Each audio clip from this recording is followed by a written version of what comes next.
hoy vamos a hablar de nuestros propósitos financieros. Entonces, lo primero que yo quisiera es, lógicamente, escucharlos a ustedes, leerlos a ustedes, para poder transmitir además, junto con ustedes, este tema de los propósitos financieros. Porque pues todos tenemos propósitos diferentes y pues arrancamos nuestro Café y Finanzas de este año hablando de propósitos financieros porque es que estamos en enero y uno el 31 de diciembre, a medida que se come las uvas o como hace mi hermana, las ciruelas o las cerezas o lo que sea, las uchuvas, algo redondo, para hacer los propósitos de año nuevo, pues va pensando precisamente en esas cosas que quiere hacer en el año que empieza, por estas cosas de año nuevo, vida nueva. Generalmente el 31 de diciembre estamos como con ese impulso, y los primeros días de enero con el impulso de, bueno, yo quiero este año estas y estas y estas cosas para mí, para mi vida, para mi casa, para mi gente, bueno, para todo. Muchos de esos propósitos están relacionados con temas de salud. Este año sí hago ejercicio. Este año sí voy a comer saludable, este año sí tal cosa, o este año voy a dejar de fumar, voy a dejar de tal otra cosa. Muchos tienen que ver de verdad con temas como de salud. La salud financiera hace parte también de los propósitos que normalmente tenemos a principios de año. Y generalmente son cosas como este año sí ahorro, este año sí hago tal cosa o tal otra. Una de las primeras cosas que tenemos que definir en términos de lo que queremos, sea financiero o no financiero, es qué queremos. ¿Listos?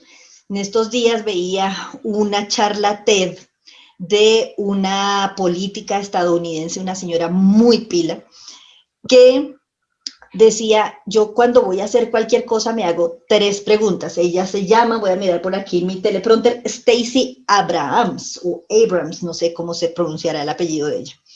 Dice que cuando va a hacer cualquier cosa se hace 3 preguntas. La primera pregunta es, ¿qué es lo que quiero? ¿Listo? Entonces, en esto de hacernos los propósitos, lo primero es preguntarnos, listo, ¿qué queremos? Entonces, y puede haber una lista importante de cosas y ya ahorita vamos a hablar de algunas de ellas. Lo segundo que ella nos recomienda y que me parece a mí una recomendación fundamental es ¿por qué quiero eso? Es la motivación, una cosa importante y lo vamos a hablar hoy para mantener como el impulso a lo largo del tiempo, es la motivación e involucrar las emociones, que de eso vamos a hablar más adelantico. Entonces, la primera pregunta que ella nos dice que se hace siempre que va a hacer algo es, ¿qué quiero hacer? Entonces, en este caso, los propósitos financieros, ¿cuáles son mis propósitos? ¿Qué quiero? Lo segundo es, ¿por qué quiero eso? Entonces hay que preguntarnos también, oiga, ¿y yo por qué quiero ahorrar? Por ejemplo, que nos decía ahorita Gabrielito en el chat. ¿Por qué?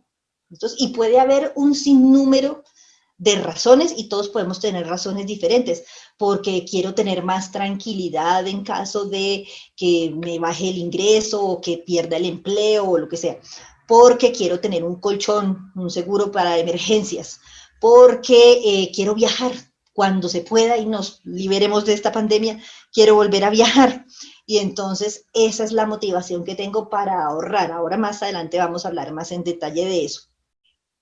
Entonces, teniendo la motivación, teniendo el por qué quiero yo eso, es más fácil seguir a lo largo del año con nuestros propósitos y va a ser más fácil también alcanzar nuestros propósitos.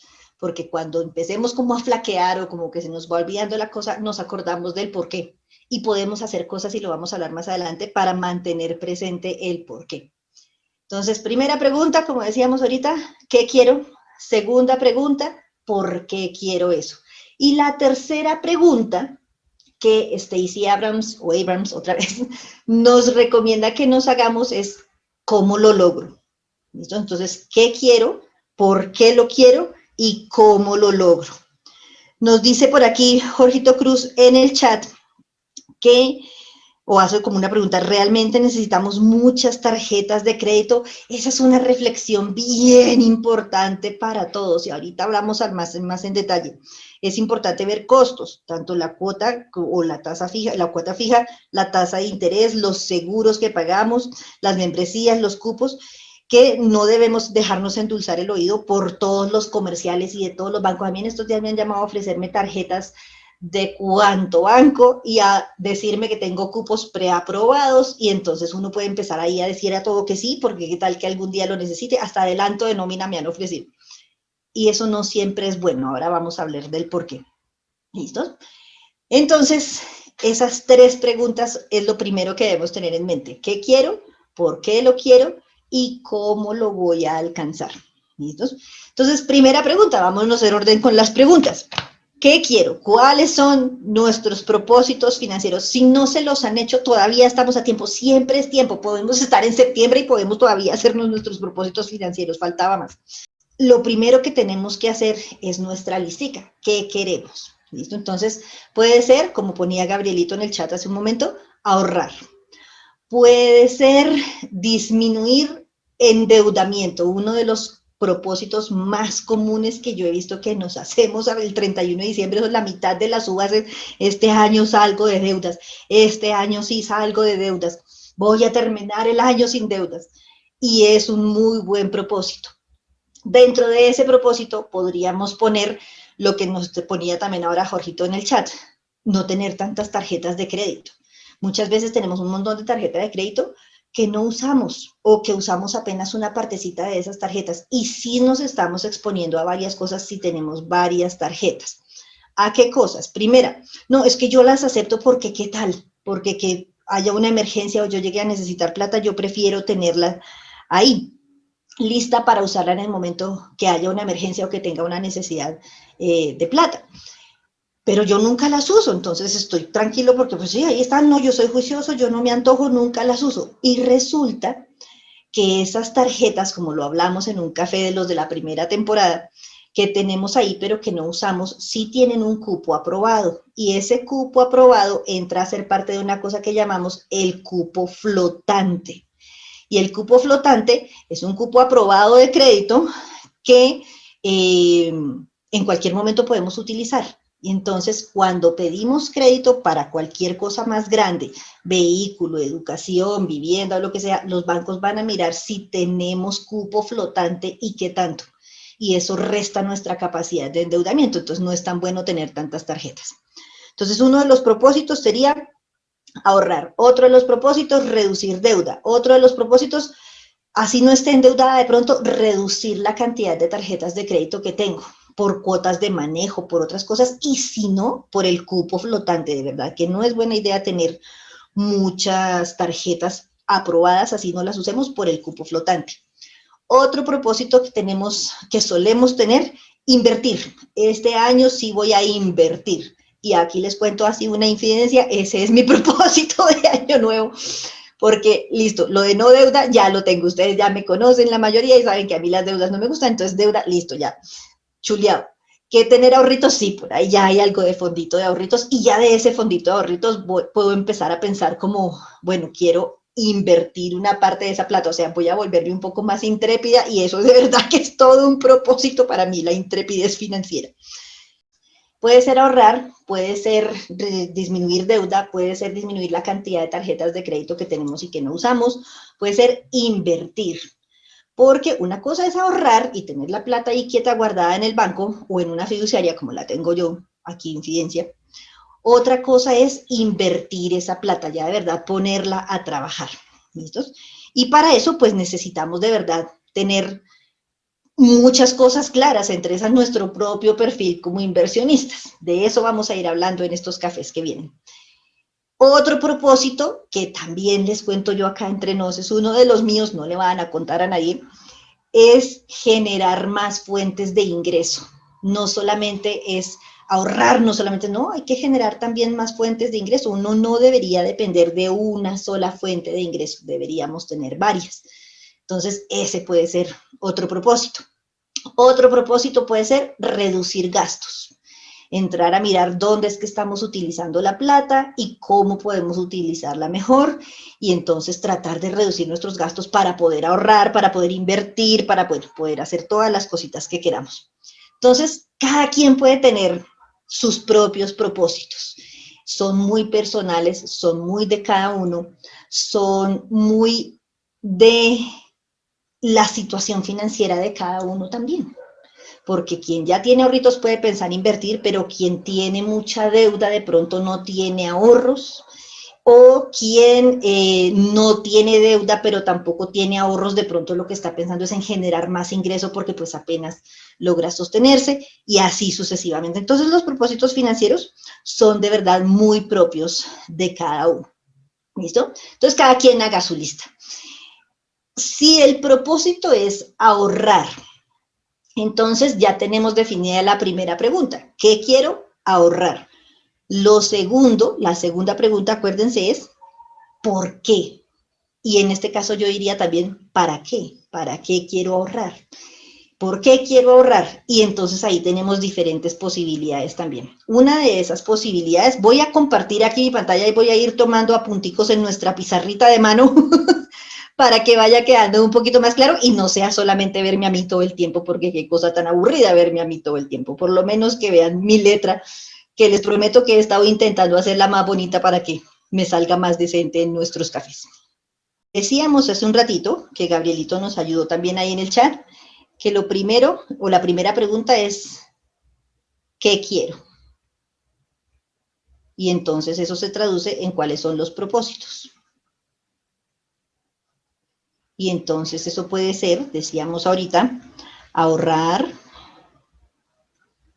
o puede ser salir de deudas, o puede ser invertir, deudas, puede ser invertir, o puede ser, que decíamos también hace un ratico, generar más ingresos, vamos a ponerlo como así, subir los ingresos, en fin, cada quien ahí tiene sus propósitos. La segunda pregunta entonces decíamos es, ¿por qué? Y este por qué es fundamental, ese por qué nos da la motivación. Y la motivación es lo que nos va a mantener a lo largo del año pendientes de cumplir nuestros propósitos, como de verdad con la idea firme de cumplir nuestros propósitos. Entonces ese por qué depende de qué hayamos escogido en el qué es lo que queremos. Entonces decíamos ahorita, si ese por qué o lo que yo quiero es ahorrar, si el propósito lo que quiero es ahorrar, el por qué tiene diferentes posibilidades también. Uno de esos puede ser tener un fondo de emergencias. Una de las cosas que recomendamos en finanzas es tener un fondo de emergencias. Ese fondo de emergencias es una forma de ahorros, una plática que hemos ahorrado y que tenemos destinada a parte quietica precisamente para emergencias. ¿Listos? ¿Qué dicen? Ahí hay un poco de todo, en literatura financiera y en consejos y en consultores y en gurúes financieros, porque hay algunos también que se las dan de gurúes, ay Dios. Hay un poco de todo. Lo que yo he visto es que coinciden más o menos en que sean 3 meses de gastos, por lo menos, o que eso sería como lo suficiente. Entonces, lo primero, lógicamente, es conocer cuántos son nuestros gastos mensuales para a partir de ahí poder establecer un presupuestito de 3 meses de gastos como fondo de emergencias. ¿Eso qué quiere decir? Que si por alguna razón yo dejo de recibir ingreso, voy a poder estar tranquilo o tranquila al menos 3 meses. Y tener esos 3 meses, pues no para sentarme a mirar para el techo y pensar por qué me pasó esto a mí o que disfrutar ahí del ahorro, no, sino para pensar en ideas, soluciones y demás de largo plazo para salir de la emergencia. Ahora, si es una cosa muy puntual como me incapacitaron porque me rompió una pierna y no puedo salir a trabajar y soy independiente, pues lógicamente sabemos que eso es una cosa temporal y que luego vamos a poder salir a trabajar sin problema. Pero si es una cosa más, digamos, de fondo, me quedé sin trabajo, me sacaron de la empresa por un recorte de personal, ahorita en muchas empresas lamentablemente está pasando eso, pues ese fondito de emergencias nos da por lo menos 3 mesecitos de relativa calma y esos 3 meses también para de, bueno, toca movernos a buscar otras cosas, buscar alternativas y más. Por eso también tan importante dentro de las metas de pronto ponerlo de generar otras fuentes de ingreso, no depender de una sola fuente de ingreso. Es que ni siquiera los que tengan un trabajo muy estable desde hace muchos años con un buen salario. Entonces, cualquier cosa puede pasar, ojo, y entonces uno pierde ese trabajo, ¿y qué? Y si tiene una cantidad de gastos y de cosas encima, mantener ese ritmo y mantener esa calidad de vida no siempre es fácil cuando uno ha dependido toda la vida de un trabajo. ¿Listos? Entonces, no es bueno depender de un solo ingreso, de una sola fuente de ingreso, hay que diversificar las fuentes de ingreso, tener diferentes cositas que nos generen plata. Entonces, una primera fuente o una primera razón más bien para ahorrar es tener el fondo de emergencias.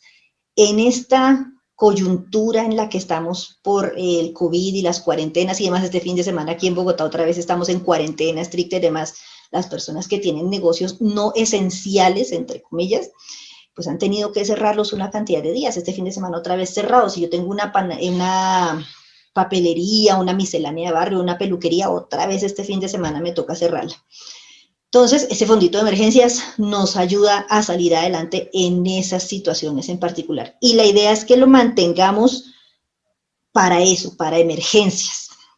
Veo por aquí en el chat un comentario de Jorgito Cruz que dice que realmente usar las cesantías como fuente de emergencia si no están buscando adquirir inmuebles. De acuerdo. ¿Listos? Ojo con las cesantías, ojo con esto de irse con una carta que dice que yo voy a renovar mi casa y entonces por eso necesito retirar las cesantías y llevo incluso, porque a veces piden eso como una cosa de un arquitecto donde diga cuál es la renovación que le voy a hacer a la casa, y mentiras que lo que voy a hacer con la plata es irme de vacaciones o de fiesta o lo que sea, de fiesta ahorita, además en cuarentena, no de por Dios, y en esta situación que estamos menos. Pero sí, digamos que hay gente que hace eso, retira las cesantías diciendo que las va a usar para una cosa y mentiras que las va a usar para otra, ¿no? Las cesantías de verdad son para una emergencia. De hecho, el nombre de cesantía viene de quedar cesante. Cuando quedamos cesantes tenemos todo el derecho a retirar esa plata, no tenemos trabajo, y a vivir de esa plata mientras volvemos a conseguir trabajo. Esto es una especie de fondo de emergencias. Gracias, Jorgito. Entonces, ahorrar puede ser para fondo de emergencias. Ahorrar puede tener otra motivación, otra razón de ser, y puede ser, por ejemplo, para estudio. Entonces, quienes ya somos grandes como yo y los que son de pronto padres de familia pueden estar pensando, yo necesito ahorrar para el estudio de mis hijos. Y entonces voy a abrir algún tipo de estos seguros que tienen además ahorro, o voy a preguntar por estos ahorros que ofrecen las aseguradoras también más adelante. Vamos a hablar de seguros, ese café ya está planeado. Productos que ofrecen las aseguradoras precisamente para el estudio de los hijos a futuro. O podemos estar pensando, si no tenemos hijos, si somos tíos felices como yo, o mucho más jóvenes que yo, que aquí hay bastantes que son muchos más jóvenes que yo, en el estudio de uno mismo. Quiero hacer una especialización, quiero hacer una maestría, quiero hacer un doctorado, o quiero estudiar otra carrera o una carrera, o quiero estudiar lo que sea que quiero estudiar. Entonces también podemos ahorrar pensando en estudio. Podemos ahorrar pensando en quiero irme de vacaciones. Hace tiempos que no salgo de vacaciones, sí he tomado el tiempo de vacaciones, pero no he salido a otra ciudad, a otro país, no quiero salir de vacaciones, quiero viajar. Cuando se pueda, obviamente, ¿no? Ahorita tenemos además tiempo de ahorrar para poder viajar en el futuro. Y entonces, esa va a ser nuestra motivación. Yo quiero ahorrar para poder viajar. Son de verdad metas muy concretas. Entonces, a lo que voy con esto es que no es solamente este año sí ahorro, sino de ¿por qué? ¿Para qué quieres ahorrar? Pregúntate eso también. Y que la meta sea mucho más concreta. No es que yo quiero ahorrar para poder irme a Noruega cuando se acabe la pandemia porque quiero conocer los fiordos noruegos y quiero ver una aurora boreal. Ah, bueno, listo. Eso es una meta súper concreta. Quiero ahorrar porque tengo hijos y entonces estoy pensando en el estudio de mis hijos. Ah, bueno, listo. Eso es una meta mucho más concreta. Para ayudarnos con esa motivación, y vamos a ir poniendo por aquí como unos tipsitos, ¿cómo nos ayudamos con la motivación? Hay que involucrar, ojo, las emociones. Resulta que en todo en la vida respondemos también con emociones. Hay cosas que nos producen emociones placenteras y hay cosas que nos producen emociones que no son placenteras, lógicamente no. Entonces, hay que involucrar las emociones. Entonces, si yo logro mi meta del ahorro y puedo irme a ese viaje que tengo soñado desde hace cuántos años y todo, la emoción que me produce eso es grande. Entonces, ¿qué puedo yo hacer para mantener la motivación animado un poco por las emociones? Póngale fotos. Si nosotros hacemos, y vamos a hablar de eso ahorita en un momentito, un presupuestico en el que está incluido lo del ahorro, y el ahorro va como algo, casi como un gasto, como algo obligatorio que yo voy a decir, listo, 100.000 pesos todos los meses, aunque sea, y va para este ahorrito, esta alcancía que llamé vacaciones, y a eso le pongo una foto del sitio al que quiero ir. Voy a intentar dibujar una palmera, les prometo que voy a tratar de dibujar mejor, y le pongo una foto del sol y del sitio al que yo quiero ir, o si estoy ahorrando para comprarme un carro y le pongo la foto del carro. Yo tengo un amigo que se muere por tener un Twizy, estos carritos chiquitos eléctricos de Renault. Entonces, si él a su paginita o a su archivito de Excel donde lo esté haciendo, o en el espejo donde se ve todos los días, pone la foto del Twizy y pone al lado la alcancía, eso le va a generar una emoción positiva que le va a mantener la motivación, que le va a ayudar a ahorrar y a cumplir con ese propósito. Si se trata del estudio de los hijos, está una foto de los niños ahí para que veamos como, uy, sí, es que esta es mi motivación de verdad en la vida, yo quiero sacar adelante a mis hijos y que tengan tranquilidad de estudiar en una buena carrera, una buena universidad, bueno, lo que sea, cada quien, poner esa foto nos ayuda. Si es el fondito de emergencias, pues ponerle una foto de una emergencia puede no ser lo mejor. Nos genera la emoción contraria, como yo quiero evitar eso. Pero sí podemos tratar de buscar algo que nos incentive a cumplir con ese ahorrito de yo quiero tener mi fondo de emergencias, quiero tratar de evitar eso. Dice por aquí Carolina en el chat que eso es ley de la atracción. Sí, tiene algo que ver con eso. Yo no soy muy fanática del tema de la ley de la atracción, se los confieso, pero tiene algo que ver con eso y con un tema muy de verdad de finanzas, que son las finanzas conductistas. Resulta que últimamente, en los últimos años, incluso premios Nobel han entregado a académicos que se han dedicado a estudiar que es que las finanzas también dependen de las emociones. Cuando estamos contentos, eufóricos, tomamos a veces decisiones irracionales, y cuando estamos con mucho miedo también tomamos decisiones irracionales. Corremos primero y luego preguntamos por qué. Entonces también se involucran las emociones. Entonces, más que ley de la atracción y esto, es como, pues listo, pongámosle algo que nos ayude a mantener la motivación para cumplir con esos propósitos. Si el propósito, vamos a ponerlo por aquí, entonces el primero podría ser ahorrar. Si el propósito no es ahorrar, sino salir de deudas, entonces ahí ya está bastante claro cuál es la meta, qué es lo que queremos lograr, salir de deudas. ¿Listos? Dice Jorgito en el chat que en coaching se le llama la ley de la declaración. Ah, ok, yo de eso sí sé muy poco, por no decir que nada, pero está chévere que se llame la ley de la declaración. Yo declaro que, me suena interesante también la cosa. Entonces, si nuestro propósito es salir de deudas, pues está claro que lo que queremos es ir de verdad terminando de salir de deudas. Y aquí lo que podemos hacer es como una categorización de las deudas. Entonces, ¿cómo? Otra vez, ¿qué quiero? Salir de deudas. ¿Por qué quiero? Pues porque quiero poder ahorrar, porque quiero quitarme al banco de encima, porque por las razones que sean. Entonces, tener más plata disponible para otras cosas, en fin. Entonces, aquí lo que debemos hacer es categorizar las deudas. Entonces, podemos pensar cuáles son las más caras. Y de eso hablamos en cafés anteriores, de los de la primera temporada. Una deuda que es carísima, los cupos rotativos, y peor si son los revolventes. Caras, caras, caras, tasas de interés altísimas. Las tarjetas de crédito son costosas también. Si tenemos deuda con tarjeta de crédito, esa es de las primeritas que toca ir sacando de ahí. Si tenemos sobregiro, si somos de los que cuando podemos o necesitamos plata vamos usando el sobregiro, ese también es un producto financiero costosísimo. Entonces podemos categorizarlas. ¿Cuáles son las más caras? Por ejemplo, esa sería una categoría. De la más cara a la más baratica. Lógicamente ahí tenemos que entrarnos a mirar extractos, a mirar otras cosas, buscar la tasa de interés para poder hacer esa categorización por costo. Otra categorización es por tamaño.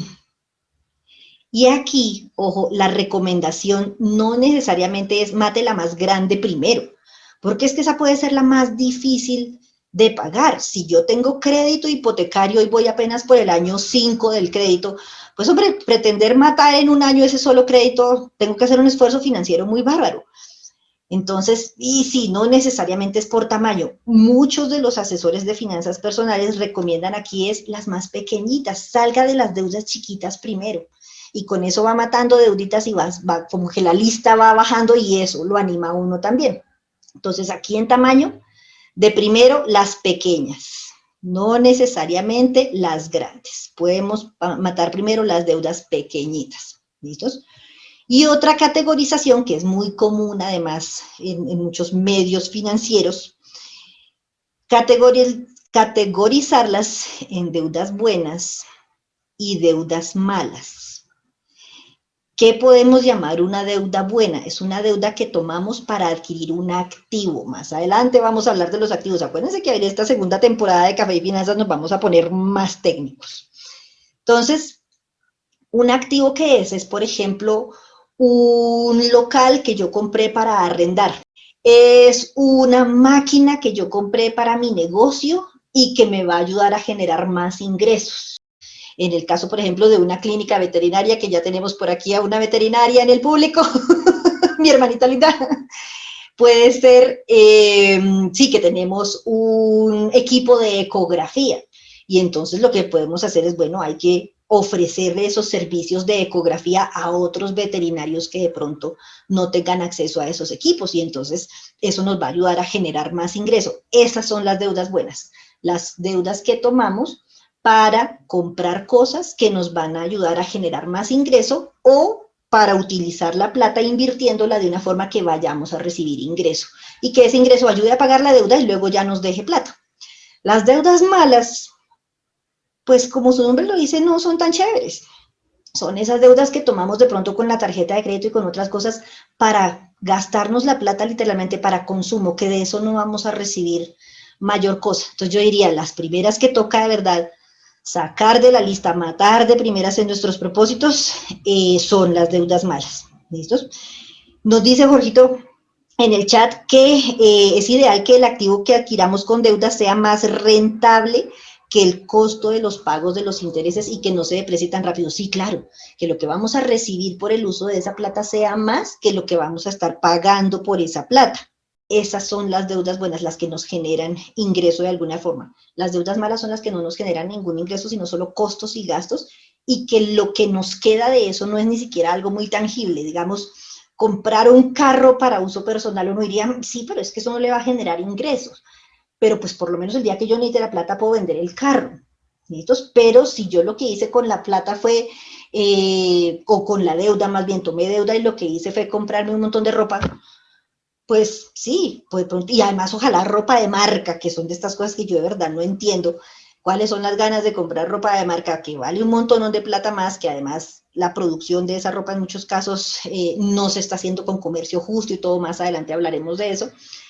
Y si nos cuesta un montón de plata, no podemos ahorita casi ni salir a lucir esa ropa, y cuáles las ganas de lucirla igual, y el día que necesitemos la plata, ¿qué? ¿Vendemos la ropa usada? O sea, eso es una cosa muy loca, en serio. Esas son las deudas malas. Entonces, categorizar las deudas, empezar puede ser pagando las más caras, tarjetas de crédito, cupos y demás. Puede ser categorizarlas por tamaño, y ahí lo más fácil, ojo, y lo más recomendado es matar las más pequeñitas primero, ir pagando lo chiquito primero, así no sea lo más costoso. Y también con la categorización podemos pensar en deudas buenas y deudas malas. Si es una deuda buena y está además a una buena tasa, pues no es tan urgente pagarla. Pero si es una deuda mala, sí, esa vaya saliendo de una por ahí. Nos dice Felipe por el chat, otra alternativa para bajar deudas malas es que puede ser una compra de cartera de varios productos con otra entidad y que bajen la tasa de interés. Gracias, Felipe, sí, cierto. Cuando vayamos o cuando nos ofrezcan más bien las compras de cartera, aquí en Colombia lo llamamos compra de cartera, cuando un banco nos llama para decirnos que quiere comprar las obligaciones que tengamos con otros bancos, los créditos que tengamos con otros bancos y que nos pasemos a este banco. ¿Qué tenemos que mirar ahí? Que de verdad las condiciones que nos están ofreciendo en esa compra de cartera sean más chéveres que las que teníamos antes. Y más chéveres es que menos tasa, ojalá con el mismo plazo, para que de verdad veamos el ahorro. Pero si lo que nos ofrecen es más plazo, ahí ya tenemos que entrar a mirar como si la tasa y el plazo se compensan entre sí, es decir, que yo no vaya a resultar, sí, pagando un poco menos de intereses, pero por un tiempo más largo, ahí perdí toda la gracia pues de la compra de cartera. salvo que, y dadas las circunstancias en las que estamos, yo de verdad lo que necesite es que me baje la cuota, que no me importe pagar 1 o 2 años más el crédito, pero que en este momento que estoy un poco corto de plata, me baje la cuota. ¿Listos? Entonces, si el propósito es salir de deudas, la recomendación es categorizar. Si el propósito es invertir, yo diría por ahí lo que tenemos que hacer es averiguar, consultar y empezar por averiguar qué tipo de inversionistas somos, qué perfil de riesgo tenemos. Yo se los he dicho varias veces, yo soy muy aversa al riesgo, yo soy muy miedosita para invertir, de verdad que para mí es todo un reto este año invertir, así sea un pedacito de mis ahorros, no mucho, obviamente no los voy a invertir todos porque me muero de la angustia, pero un pedacito sí, tampoco es que sean tantos, pero un pedacito y ver cómo me va a ir probando. Entonces hay que averiguar, hay que consultar con expertos en manejos de fondos, con expertos en alternativas de inversión y todo, cuál puede ser el mejor vehículo de inversión para nosotros. Nos dice Jorgito Cruz en el chat que aprovechar los créditos que pueden brindar los fondos de empleados. Sí, quienes tengan acceso a fondos de empleado o cooperativas son créditos chéveres. Dice, son respaldados con tu ahorro al ser afiliado y normalmente son tasas más bajas que las bancarias. Totalmente de acuerdo. Quienes tengan acceso a fondo de empleados, si en la empresa lo tienen y no sean afiliados, yo les diría, mire, la primera cosa que yo pondría en mis propósitos financieros de este año es afiliarme al fondo de empleados. Son chéveres. Ahorramos sin querer queriendo, entonces vamos cumpliendo con uno de los propósitos porque uno lo que hace es que autoriza que por nómina le descuenten lo que se va a ahorrar en el fondo y esa plata es de uno. Y además los fondos de empleados y las cooperativas hacen créditos de verdad a sus afiliados en condiciones muy, muy favorables, dependiendo del monto que uno tenga ahorrado. Más adelante podemos dedicarle un café a fondos de empleados y cooperativas para que veamos de verdad cómo vale la pena estar ahí. Entonces, si el propósito es invertir, averigüemos antes de entrar con la plata a lo primero que nos mencionaron y que suena interesante. Recuerden ahí siempre, por favor, de por Dios, de caridad, que a mayor riesgo, una máxima financiera fundamental, mayor rentabilidad. Entonces, si les ofrecen para invertir una cosa que paga el 100% en un mes, eso es una pirámide. ¿Listos? Tengan cuidado. Y hablamos de pirámides en la temporada pasada también. ¿Listos? Si les ofrecen algo que hay que dejar la plata quieta un montón de tiempo y luego les va a empezar a rentar al cabo de un año como el 20%, puede ser interesante si es una empresa que está iniciando, si es un negocio nuevo y todo. Averigüen, pregunten. Uno tiene derecho a preguntar todo lo que quiera, la plata es de uno. Y entonces en qué se va a invertir y cómo se va a invertir y qué garantías tengo yo aquí y qué pasa si el negocio no va bien, en fin. ¿Listos? Preguntar, preguntar, preguntar siempre. ¿Listos? Dice Gabrielito aquí en el chat que además en los fondos de empleados, es como si fuera mío y al final de cada año le entregan a los afiliados un poco de la rentabilidad. Sí, también es así. Al final del año le consignan a uno una partecita de la rentabilidad proporcional, lógico, a los ahorros que uno tenga en el fondo, le dan regalitos, bueno, en fin, tiene cosas de verdad bien interesantes los fondos de empleados. Entonces, dependiendo del propósito que tengamos de verdad, podemos ir mirando cómo lo llevamos a cabo. Y en el punto 4 de los propósitos podríamos poner el de generar nuevos ingresos. Entonces, ese generar nuevos ingresos puede ser trabajar más, que muchas veces lo que uno primero piensa es, listo, voy a pedir más horas de trabajo, o puede ser de verdad, y es más importante, buscar nuevas fuentes de ingreso. ¿Listos? Entonces, aquí lo importante sería nuevas fuentes de ingreso, no depender de una sola. Ojo, montar un negocito. Hoy en día el internet y las redes sociales nos ofrecen cualquier cantidad de posibilidades para sacar nuevas fuentes de ingreso, tener nuevas fuentes de ingreso. Entonces, volviendo por aquí a la lista de las preguntas, ¿qué quiero? ¿Por qué lo quiero? Y la tercera, acuérdense, era ¿cómo lo logro? Ese cómo lo logro, ya más o menos lo hemos hablado por aquí. ¿Listos? Entonces, ¿cómo logro el objetivo que me estoy planteando depende pues de que mantenga la motivación, de que a eso le involucre un poquito las emociones. ¿Y cómo logro entonces, por ejemplo, salir de deudas? Entonces, listo, las categoricé por tamaño y voy a ir pagando las más pequeñitas primero. ¿Qué tengo que hacer para eso?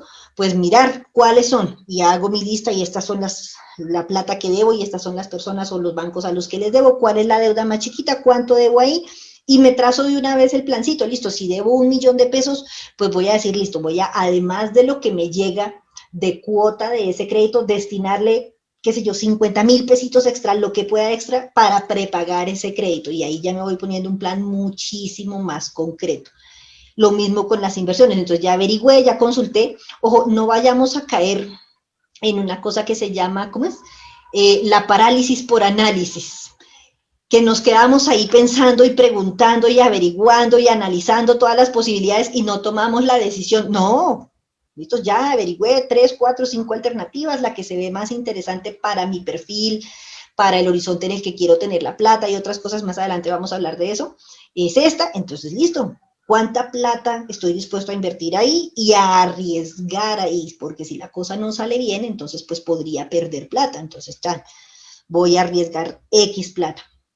Y pongo y arrancó, ya tomé la decisión y entro en esa inversión. Para generar nuevos ingresos, listo, ¿cómo lo logro? ¿Listos?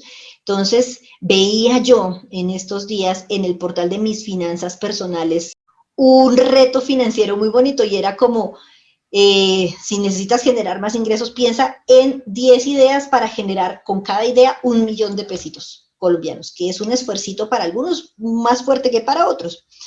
Y entonces, ahí uno puede empezar a pensar como, listo, para hacer 1.000.000 de pesos el próximo mes, 1.000.000 de pesos que no tengo ahorita y con algo que no esté haciendo ahorita, ¿qué podría hacer? No, pues voy a ponerme a vender pan. Yo les cuento, aprendí durante la cuarentena a hacer pan de mantequilla. Yo podría decir, listo, voy a proponerme ganarme, aunque sea 100.000 pesos vendiendo pan de mantequilla.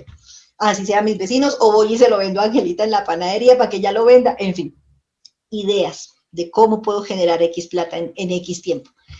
Y lo que decía en el reto financiero de mis finanzas personales era como listo, o sea, no es ni siquiera porque salga ya y lo haga, no, sino por poner a trabajar la creatividad. Oiga, sí, yo cómo podría hacer para generar X plata. Ese ejercicio activa la imaginación, pero además si uno pone en práctica esas cosas que se imaginó, pues de verdad podría reunir esa plata. ¿Listos? Entonces ese cómo lo logro es también un poco irnos quitando de la cabeza el yo no puedo. Claro que se puede, claro que podemos. Y es una de las cosas que yo a mí misma tengo que decirme con alguna frecuencia, porque yo soy la definición del miedo, yo le tengo miedo a todo y les he contado también. Entonces tengo que mirarme como, no, sí se puede, claro que tenemos que poder, ¿por qué no? Y entonces hágale para adelante. Entonces, tenemos las 3 preguntas que quiero, por qué lo quiero y cómo lo logro, y tenemos ya más o menos una idea de cómo lo podemos lograr. ¿Qué otras cosas podemos pensar que nos sirven para definir las metas y para poder seguir adelante con ellas? Primera, que las metas sean muy claritas, lo más claras posible, lo más concretas posible. Entonces, ahorrar para tal cosa y ojalá X cantidad de plata, ponerlas lo más concretas posible y que sean medibles, es decir, ponerle la cantidad de plata y alcanzables, porque yo podría ponerme la meta de quiero ahorrar 100.000.000 de pesos, pero si no recibo el ingreso que necesito para eso y todo, pues me voy a frustrar cuando no logré la meta, ponerme una meta que de verdad yo pueda alcanzar, así no sea una meta muy grande, es que no tiene que ser una cosa gigante, puede ser una cosa pequeñita, ahorrar 100.000 pesos cada mes, y entonces al final del año tengo 1.200.000 pesos ahorrado, hágale, ¿listo? Esa es una meta bonita que puede ser alcanzable y todo, y que uno va viendo que de verdad la logró y la alcanzó. Y otra cosa muy importante, y será el tema de nuestro próximo café de hoy en 8, una de las cosas que recomendamos siempre los financieros en esto y para muchas otras cosas para las empresas y para las personas, hay que hacer presupuesto. ¿Listos?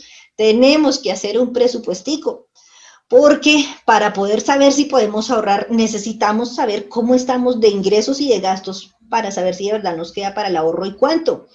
Si el propósito es generar nuevas fuentes de ingreso, pues necesitamos también ver cómo está nuestro presupuesto y por dónde podemos tener posibilidades de generar nuevas fuentes de ingreso. Si el propósito es salir de deudas y queremos empezar por las más caras, necesitamos, dicho, el presupuesto nos va a decir cuáles son las deudas que tenemos y qué costos tienen y podemos categorizarlas entonces de la mejor forma por ahí. ¿Listos? Entonces, aparte de estas cositas y de estos tipsitos que dábamos de hay que meterle la emoción, hay que meterle otras cosas, ideal que la meta sea lo más clara posible, aterrizada, que sea de verdad alcanzable y que sea medible. Entonces yo quiero ahorrar, listo, ahorrar para qué, por qué, póngale la foto de ese por qué quiero comprarme tal carro, listo, póngase ahí la foto del carro, ¿por qué no? Y cuánto entonces es lo que tiene que ahorrar, si es para la cuota inicial, si lo quiere pagar todo de contado, bueno, como sea, póngale el número. ¿Listos? Y para eso nos va a ayudar el presupuesto. Entonces, de una vez, todos invitados a nuestro café de la próxima semana, que será sobre cómo hacer un presupuesto de la forma más sencilla posible, que nos dé ganas de hacerlo, porque es que muchos dirán, ay, no, pero es que qué pereza uno ponerse a llenar por allá un cuadro de Excel. No, una cosa que de verdad no nos dé pereza y que con toda esta motivación y todas estas cosas, mucho que le pongamos todo lo que nos parezca bonito para de verdad sacar adelante esos propósitos que tenemos. Y de verdad que el presupuesto es una de las herramientas fundamentales, no solamente para las empresas, que obviamente allá sí que es indispensable, sino también para nosotros las personas naturales, para, como dice un gran asesor financiero que me ha parecido muy bueno y que conocí muy recientemente gracias a Juan Sebastián que anda por ahí, Dave Ramsey, el presupuesto no me dice, no es para que me diga para dónde se fue la plata, sino para yo decirle a mi plata a dónde quiero que se vaya. ¿Listos? Para eso es el presupuesto, para yo decirle a mi plata para dónde quiero que se vaya. Entonces nos veremos en el próximo Café y Finanzas para hablar de presupuesto.